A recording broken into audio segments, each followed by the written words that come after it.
Hello, good morning everyone, welcome back to my another blog. আপনারা সবাই কেমন আছেন? আশা করছি সবাই অনেক বেশি ভালো আছেন এবং সুস্থ আছেন। তো আজকে সকালবেলা ঘুম থেকে উঠে আমি বিছানা থেকেই দেখছিলাম যে আকাশটা কি সুন্দর নীল, খুব ভালো লাগছিল দেখতে। তো যেহেতু এই কয়েকদিন একটু হালকা পাতলা মেঘলা মেঘলা ছিল, বৃষ্টি টেষ্টি ছিল, তো সেজন্য হচ্ছে নীল আকাশটা দেখতে ভালোই লাগছিল। কিছুদিন পর তো হচ্ছে এমন ওয়েদার হবে যে নীল আকাশ দেখা যাবে বেশি বেশি। সো খুবই ভালো লাগে আর কি নীল আকাশ দেখতে। তো যাই হোক, এখানে হচ্ছে আমি পরোটা ভেজে নিচ্ছি সকালবেলা ঘুম থেকে উঠেই, কারণ আজকে সকালবেলা পরোটা চা খাবো। তো এখানে হচ্ছে চাও বসিয়ে দিয়েছিলাম আর 3 কাপ চা বানিয়ে নিচ্ছি। আমি খাবো, আমার বোন খাবে আর পাপা খাবে। তো সেই জন্যই 3 কাপ চা বানিয়ে নিচ্ছি। আর পাপা হচ্ছে সকালবেলা যদিও খেয়েছিল, কিন্তু পাপাকে যতবারই আমি চা দিই না কেন পাপার কোনো নিষেধ নেই। সো এই আর কি, সেজন্যই হচ্ছে এখানে আরও 2 কাপ চা বানিয়ে নেওয়া পাপা আর আমার খাওয়ার জন্য। তো যাই হোক, এখানে চা বানিয়ে নিলাম। এখন সকালের নাস্তা চা আর পরোটা ভাজি খাবো।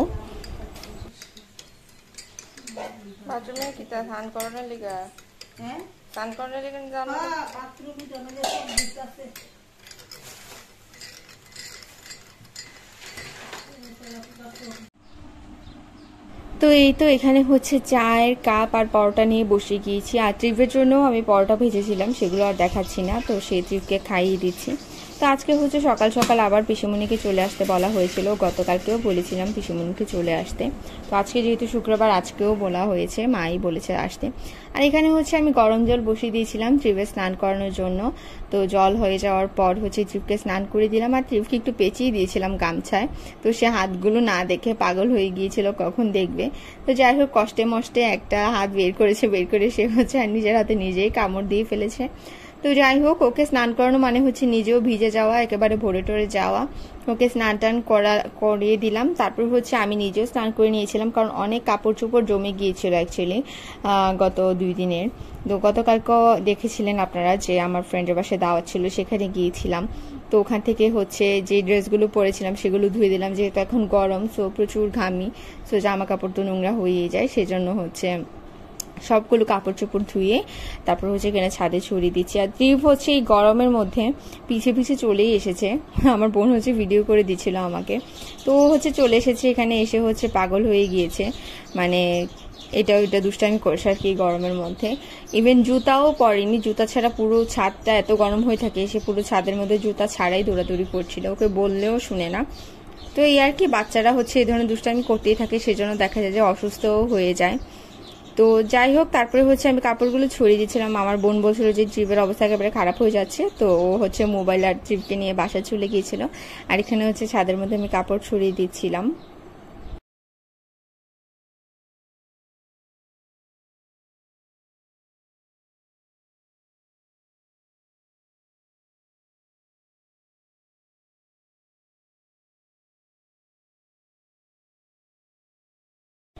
তো এই তো কাপড় চোপড় ছড়িয়ে দিয়ে আমি হচ্ছে বাসা চলে এসেছিলাম আবার। তো তারপর হচ্ছে ট্রিপকে খাওয়ালাম, তো খাইয়েটাই হচ্ছে আমি নিজেও খেয়ে নিয়েছিলাম। আর আমি জানি না কেন বেশি ইদানিং এত টায়ার্ড লাগছে। গতকালকে রাতে ঘুমানোর পর আমি অলমোস্ট 10 ঘন্টার মতো ঘুমিয়েছি। মানে আমি এত ঘুম পাগল, মানে আমার খাবার দাবার না খেলেও চলবে। তো 10 ঘন্টা ঘুমানোর পরও দুপুরবেলা 2টার দিকে হচ্ছে ট্রিপকে ঘুম পাড়াতে নিয়ে শুয়ে হচ্ছে আমি নিজেই ঘুমিয়ে গিয়েছিলাম। মানে 2টায় ঘুমিয়ে গিয়েছিলাম, শুয়ে ঘুমিয়ে পড়েছিলাম, মানে এত টায়ার্ড লাগছিল, কেন জানি না ঘুম আসছিল। তো যাই হোক, তারপরে ঘুম থেকে উঠতে উঠতে 4টা বেজে গেছে। তো গতকালকে লাইভে আপনারা দেখেছেন যে একান্ত দাদার জন্য আমি যে মুরব্বাগুলো করব বলেছিলাম, সেই মুরব্বাগুলোকে একেবারে রেডি করে রেখেছিলাম চুনের জলে ভিজিয়ে। তো আজকে হচ্ছে সারাদিনই ব্যস্ততার কারণে সকাল সকাল মুরব্বাগুলো করতে পারিনি, অলমোস্ট এখন বিকাল হয়ে গেছে। তো আমি ভালো করে ঘুম থেকে উঠে আগে আমগুলোকে ভালো করে ধুয়ে নিয়েছি, ধুয়ে পানি ছড়িয়ে নিয়েছি। আর এখানে হচ্ছে শিরা বানিয়ে নিলাম। এবার শিরা বানিয়ে হচ্ছে 2-4টা দারচিনি, আস্ত দারচিনি ভেঙে টেঙে দিয়ে দিয়েছি। একটু যখন ফুটে উঠেছে শিরাটা, তখন হচ্ছে সবগুলো আম দিয়ে নিচ্ছি। এরপরে যখন ভালো করে ফুটে উঠবে শিরাটা, তখন হচ্ছে একেবারে লো মিডিয়াম ফ্লেমে দিয়ে আমি ভালো করে আমগুলোর মোরব্বাগুলোকে বানিয়ে নেব। একটু আস্তে আস্তে করে জাল করতে হবে, কারণ এই পর্যায়ে আমগুলো দেখা যায় যে নরম থাকে, তা না হলে ভেঙে যাওয়ার একটা সম্ভাবনা থাকে। যদিও হচ্ছে বানানোর পর একটা ভেঙেও গিয়েছিল। তো যাই হোক, তারপরও আস্তে আস্তে করে হচ্ছে জাল দিয়ে নিচ্ছি এখানে মুরব্বাগুলোকে। তবে অন্যান্য দিন যে মুরব্বাগুলো করেছিলাম সেগুলো থেকে এটা খুব, মানে এই মুরব্বাগুলোর আমগুলো খুব সুন্দর হয়েছে। এখন জানি না, যেহেতু পিসুমণি যেতে আরও কিছুদিন লেট আছে, এখন জানি না ততদিন পর্যন্ত ভালো থাকবে কিনা, যদিও ফ্রিজে রেখে সংরক্ষণ করব। তো যাই হোক, একটা জিনিস হচ্ছে যে টাটকা একটা জিনিসই থাকে একরকম, আর সেটা হচ্ছে একটু বাসি হয়ে গেলে অন্যরকম হয়ে যায়। তো যাই হোক, কারণ বুঝতেই পারছেন যে ফ্রিজে রাখার পর দেখা যায় যে একটু জল ছেড়ে দিতে পারে বা মানে একটু অন্যরকম হয়ে যেতে পারে। আমি নিজেরগুলো করেছি, সময় তো দেখেছি। তো যে যেমনটা বললাম যে আমার আগের মুরব্বাগুলো থেকে এই মুরব্বাগুলো যদিও অনেক বেশি সুন্দর হয়েছে, এখন জানি না কতটুকু সুন্দর থাকে। তো যাই হোক, এখানে হচ্ছে আমি আমের মুরব্বাগুলোকে আস্তে আস্তে করে নেড়ে চেড়ে দিচ্ছি আর কি। আমি এখানে স্প্যাচুলাটাই ইউজ করছি এই জন্য যেন মুরব্বাগুলো ভেঙে না যায়, কারণ শক্ত খুন্তি ইউজ করলে দেখা যায় যে স্টিলের খুন্তি ইউজ করলে এগুলো মানে গুতা লেগে হচ্ছে ভেঙে যাবে, তো সেই জন্যই হচ্ছে স্প্যাচুলা ইউজ করা। তো এই যে দেখেন আস্তে ধীরে করে কিভাবে মুরব্বাগুলোকে আমি বানিয়ে নিলাম।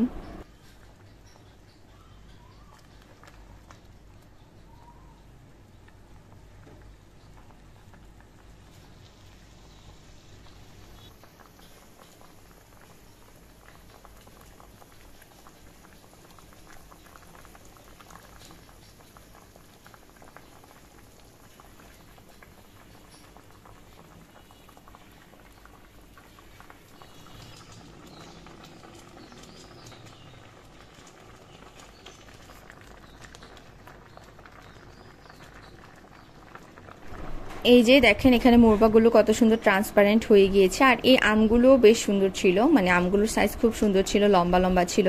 এবং আমরা যে আম এর আগে যে মুরব্বাগুলো করেছি সেগুলোর তুলনায় এই আমগুলো বেশ ঠাসা ছিল, শক্ত শক্ত ছিল। তো শক্ত থাকলে দেখা যায় যে মুরব্বাটা অনেক বেশি সুন্দর হয়।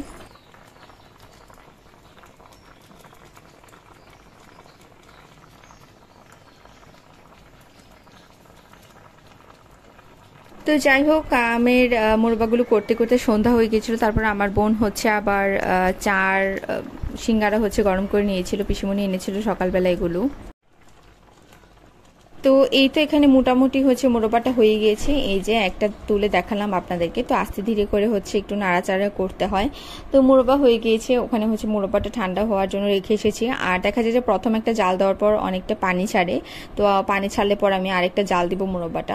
তো যাই হোক, এই যে এখানে হচ্ছে দেখেন জামরুল গাছ, জামরুল গাছে কিছুটা জামরুল ধরেছে, তেমন একটা জামরুল ধরেনি এবার। এটা হচ্ছে পাশের বাড়ির জায়গার জামরুল। তো এখানে হচ্ছে আবার পাশের বাড়ির কাকিমণিদের টিনের চালে পড়ে আছে জামরুলগুলো, দেখতে খুব সুন্দর লাগছে। রাতের বেলা আমরা যখন ঘুমাই তখন হচ্ছে টুপটুপ করে পড়ে জামরুলগুলো, আওয়াজ পাওয়া যায় আর কি। তো প্রথম 2 দিন আমরা ভাবছিলাম যে কিসের আওয়াজ হচ্ছে, মানে আমি আমার বোনকে ভয় দেখাচ্ছিলাম যে চোর এসেছে, না হয়তো বলতাম যে ভূত এসেছে, সেজন্য আওয়াজ করছে, ঢিল ছুটছে ভূতে। তো যাই হোক, পরবর্তীতে আবিষ্কার করলাম যে জামরুল। আর আমার মনে আছে ত্রিবের তো কিছুদিন পরেই বার্থডে, আর এই সিজনেই হচ্ছে বেসিক্যালি জামরুল ধরে।